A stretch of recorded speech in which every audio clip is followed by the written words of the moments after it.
Well, hello everyone! RS Games here, back with another episode of Small Farming Series. So if you guys missed episode 1, we started a brand new series here in Farm Sim. It's been a while since I've done just some plain old farming here in the game on this channel for a gameplay video. So I hopped back in. A nice, beautiful new map, Medicine Creek, was released by MRG Modding and Mapping. I'm super thrilled to be able to play this map. It was a favorite of many, one of my favorites back in the day for previous farm sims, and I'm glad that it's now in Fs22, and it's a great map to do some small farming on it. And I do not do a whole lot of just small farm activities, so we started a series. So currently I've been working on corn harvest. Today we should be able to wrap up pretty much our corn harvest, and then I'd like to get a start on soybeans. I still have one other field left after what we're going to harvest today of corn, but I'm going to hammer that out between episodes. It'll be like it's done. By the end of the next episode, we'll have our totals for all of our harvest. We'll try to start moving through winter and probably selling some of it, because I don't exactly know which time of the month, and sorry about the saving. It's going to take forever, of course, because I'm recording. Let's hop in here. When is corn probably the best time to sell? It's actually really good right now, but January realistically is like a great time to sell it. So we'll hopefully be able to sell some corn in January. Now that brings me into the other thing. So one thing I seem to have overlooked when I started this series is that I do not technically own this. Right now it's acting as a sell point because it is technically a production point on the map, because it turns corn, and it's a dryer. It's a dryer setup as well as a bin setup. So I'm going to be emptying out the truck a little bit here, and we're going to buy that. I'm going to just dump this full load of corn into that and sell it. So if you guys can tell, we started off with 15 grand. We had 15 grand for the whole episode 1. Now I have 44. So it was selling the corn that I've been putting in it. I'm going to do that again. And then there was one other thing I noticed, that this thing dumps. So I'm going to have to do a workaround with that. I might actually pick up a few gravity wagons and use those from field to home, and then this can be like our long transport into town. This thing doesn't really have the capacity I was hoping it would, so that's also another thing. So now we currently have enough, because this is only cost $45,000 to purchase. I've kind of got to stop it a little bit once it starts hitting the roof, so that way we don't bump into the roof. Unfortunately, it's something we got to work around. Once I think I'm gonna go the gravity wagon route. But that's a little bit down the road. I'm going to finish out this year's harvest with this truck. It kills my immersion a little bit, but I can handle it for now. Because there's a lot of stuff I'd like to be able to do in the springtime here. So I don't want to tie all of my money up into gravity wagons, if that makes any sense at all. Alright, hopefully it just finishes off. We had a little bit of bumpage. Alright, now where was that buy point at? It's around here someplace. Oh, it's right here. Alright, so what? It was $45,000 last time I looked. Really? Okay, buy building silo for 45. Alright. You know what, guys? What I'm going to do is I'm just going to cheat this in. I'm sorry. I apologize. I was going to just buy it outright. But since it's on my property, and I thought it was good from the start, I'm going to leave myself with like $45,000, because I have sold that corn. So I will just purchase this, and then we'll be back, and then we'll start into the corn harvest. I do apologize for the little bit of unrealisticness. Alright, so I got this figured out. I did just set it back to $15,000, our original starting capital, because what I realized is that the corn that I've put in here is actually still there. There's still 1438. I am going to pull the truck around real quick just to check. I know this isn't the main purpose of the video, but I do want to showcase this just because this is something that we're combating. So I did not realize that stuff would technically still be in there. I do not have the capabilities of drying the corn currently. Okay, yeah, my corn is in there. All right, so we'll just have it a level playing field of $15,000. That's what we had last episode. I haven't had any cost other than I was just trying to buy this setup. So that is nice. We got that taken care of. Now we can get back into harvest. So we've got 1,400 bushels in there right now. I just kind of want an idea. What's that going to be worth, like prime selling time? Oh, I do not have my most favorite mod ever in this. Dang it. Alright. My favorite mod ever is the time-saving stock check mod. It gives you an idea of what you're going to make, which it's maybe a little bit of cheating because you can't always determine the market 100%, but it gives you kind of an idea and you can plan for purchases using that, which is one thing I like. I like to have kind of a game plan when I'm playing Farm Sim. Am I going to buy a new tractor, or am I going to be buying some cows? I really want to get into cattle on this map. What can I buy come this month? Or if I buy this piece of equipment right now and I can sell then, will I have enough to plant in the spring or fertilize, something like that. So I will get that mod added back in before next episode. There's a few other mods that I'm definitely going to be adding. Some smaller equipment stuff. I really dig the small farm vibe. I feel like there's quite a few people that do it on YouTube, but not enough. There's so many people that are just like big equipment. And now, don't get me wrong, eventually we probably will turn this into some bigger equipment. But it's like a hobby farm right now. So we're just getting the hobby farm. It's paying some bills, and we'll slowly build it up into something big. Another thing I forgot to mention, you all, if you guys have not done so already, I'd really appreciate if you guys would hit that like button and that subscribe button. We are growing rapidly, and I want to continue to grow this community into something awesome. That's my main goal here on YouTube, is to try to bring you guys entertaining content as well as friendly, good content.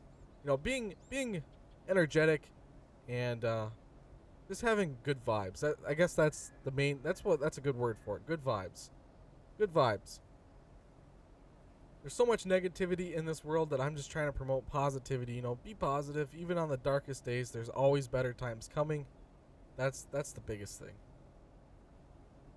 And so the small farm series is just it's been an awesome, I want to play this constantly, and I only make one video a week on this.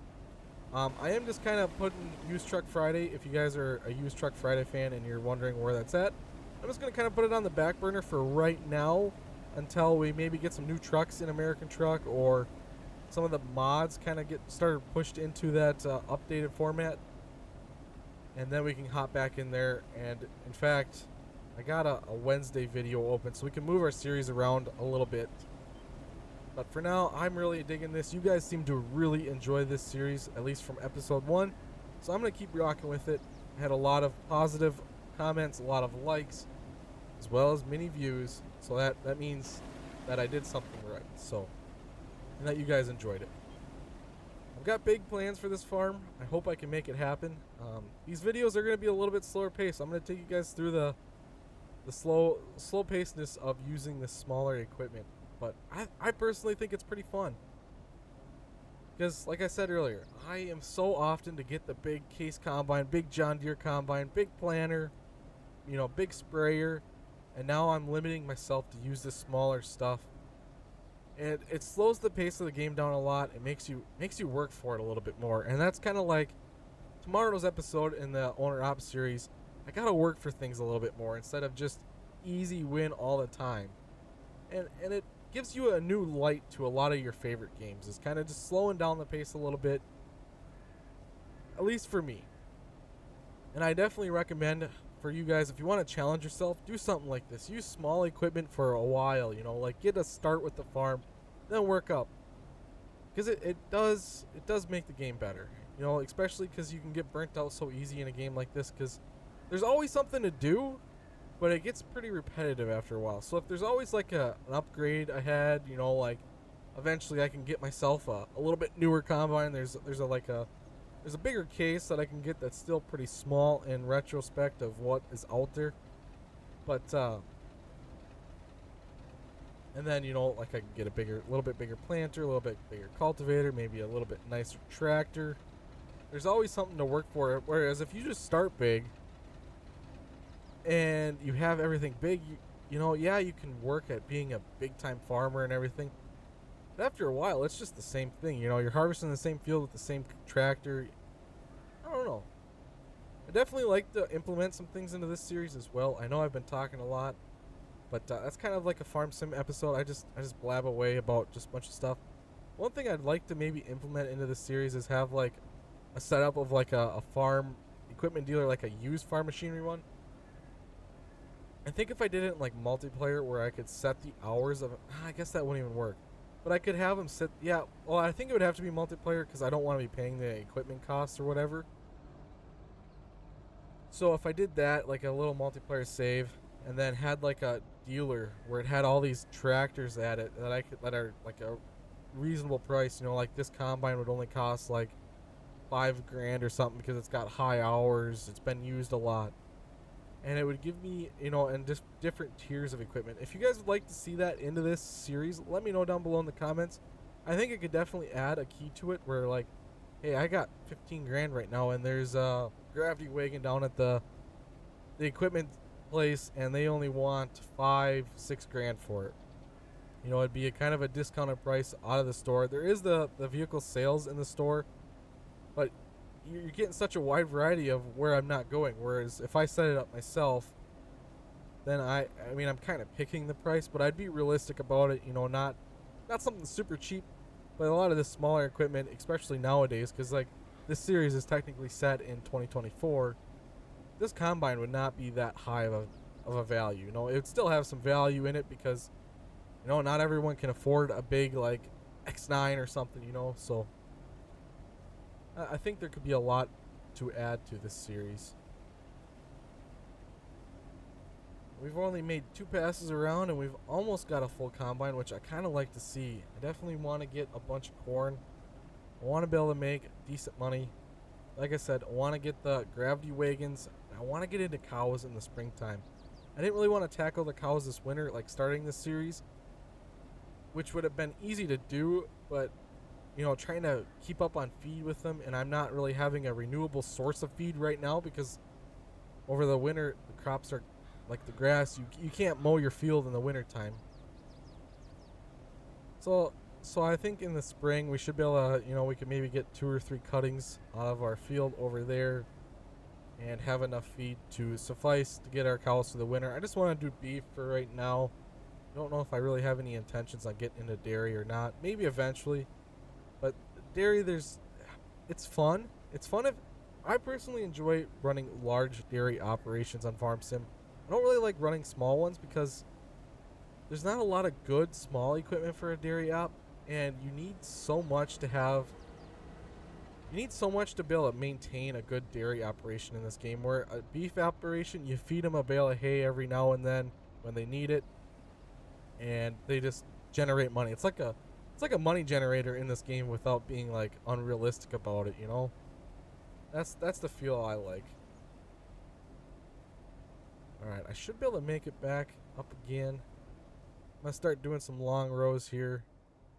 This field I think is one of my smaller fields. Probably pretty comparable to that triangle one over there. But I'm hoping I can get about 1,000 bushels. Nah, I'm not even gonna shoot for 1,000. I'm hoping for 600 bushels out of this field. I feel like that'd be a pretty good number. So by the time I get that other field done, I should have close to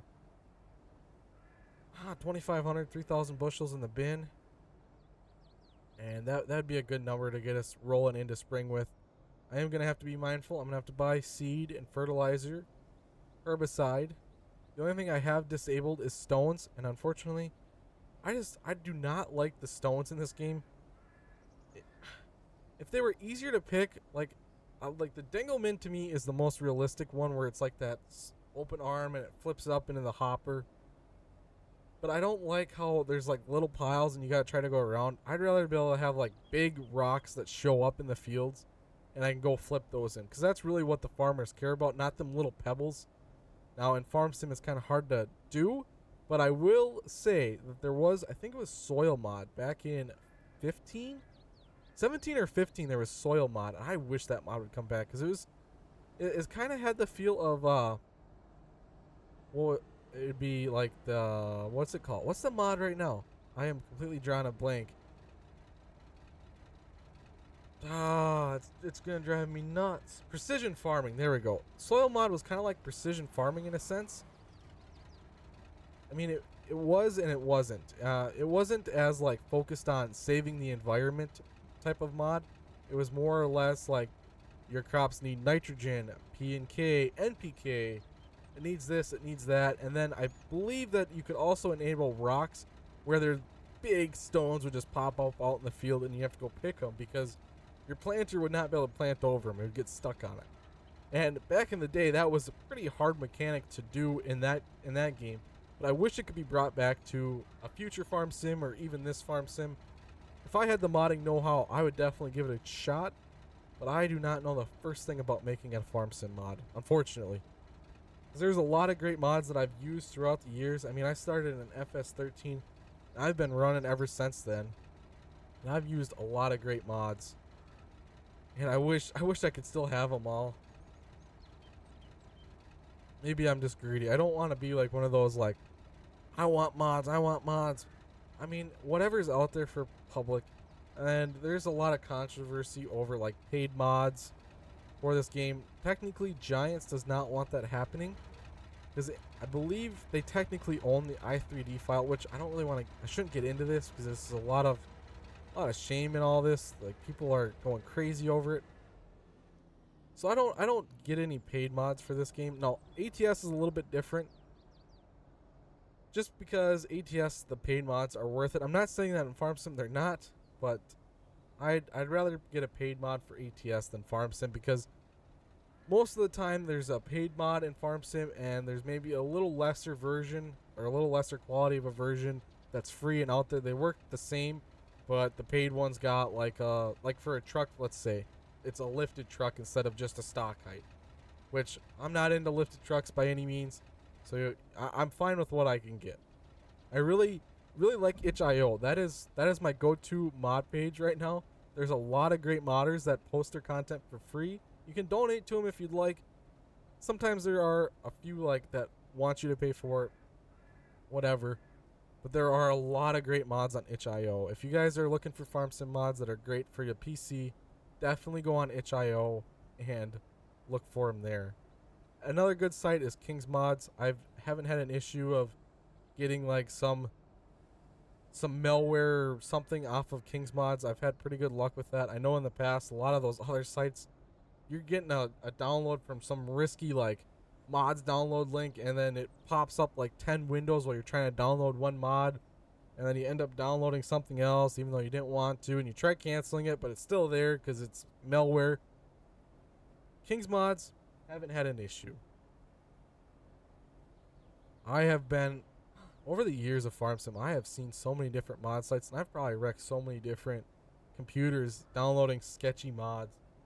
I'm not even gonna lie. That's why like I've got a pretty nice PC now for YouTube and I really watch what I download. Before I used to not care. I just download off of any old site.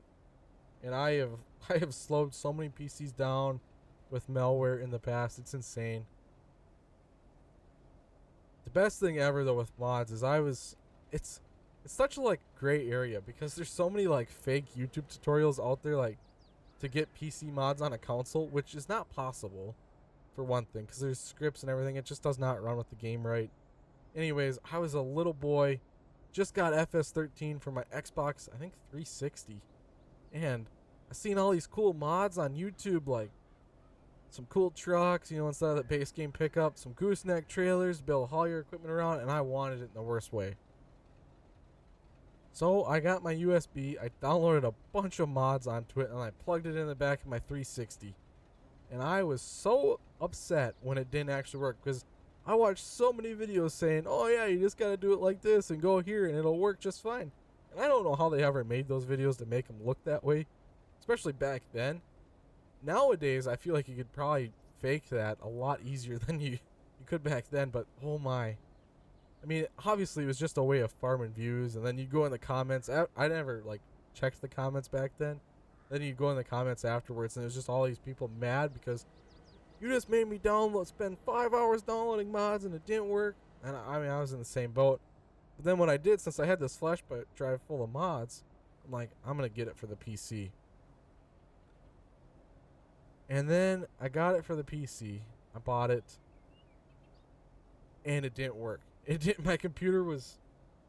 I mean, thinking back now, like that was an old computer compared to now terms, but it was an old computer back then. Like it was like a first laptop. I mean, that thing was thick. It was big.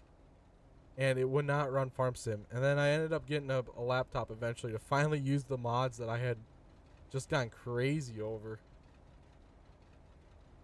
So now that I'm done rambling about all that, what's your guys' Farm Sim story? How'd you guys get into the game? How'd you find it? Where's your start? I know there's a lot of people that have been converting over to the PC Master Race, if that's what you want to call it. I've seen a lot of people call that. I personally would never go back to console gaming. Um, I don't know. There's so much more explorability on a PC for video games that I enjoy it a lot more than a console. Consoles are great. They have their purpose. I feel like. I mean, it's kind of easy to use. They're cheaper. I mean, if you want a good PC to run games at smooth FPS, especially if you want to get into YouTube, you need a good PC. But smooth FPS, a lot of mods, you need a good PC, and they are expensive. I can't believe how much hardware costs. I mean, I get it. At the same time, I don't. It's insane. I mean, the 4090s right now are an insane price, and 5 years from now, you'll be able to pick one up for $50. You know, it's the craziness about technology advancement. I can't even believe. I don't even know if I'm gonna be able to believe where we're gonna be in like 10 years with the technology. I mean, we'll have core like i20s for a processor and 8090s for a GPU, and it'll have just insane amounts of VRAM, and it's insane to think about. Really, it's really insane to think about. All right, I'm gonna do a few more passes, and then honestly, I think I'm gonna do this between episodes. I wanted to get in here, do some more corn harvest. I didn't get a whole lot done last episode. We did a few passes in that other field. Once again, my starting talking ran a little longer than I expected it to. Sometimes I blab away, and that's just me. I blab a lot, especially when I'm recording. I think we're gonna go down again and then back again, and then we'll probably be done for the day. I will finish up corn harvest I'll finish up corn harvest, and we'll start on the soybeans next episode. And then after the soybean harvest, I'll probably do some time lapsing next episode. But at this point, it's kind of too late to do a time lapse. It'll be like a time lapse done, finish the video. I should have done one like 5 minutes ago, but that's besides the point. So next episode, we'll probably do some time lapse of soybean harvest. The smaller equipment definitely takes longer, and I believe the soybean harvest is pretty big compared to these. Yeah, it's like double the size of this field. Granted, I don't. My header's not that much bigger. The combine, I feel like, could probably run a little bit bigger header. But at the same time, I'm not trying to go overkill with it. Kind of my general consensus is you should have enough room under your pipe to pull a tractor and unload it for a good size of header. Now, they do have horsepower requirements and everything like that, but that's kind of a general rule of thumb. As long as I can fit a tractor under my auger, like comfortably, not like if I turn a little to the one way, I'm running into the head. But if it can fit comfortably, then the combine should definitely be able to run it.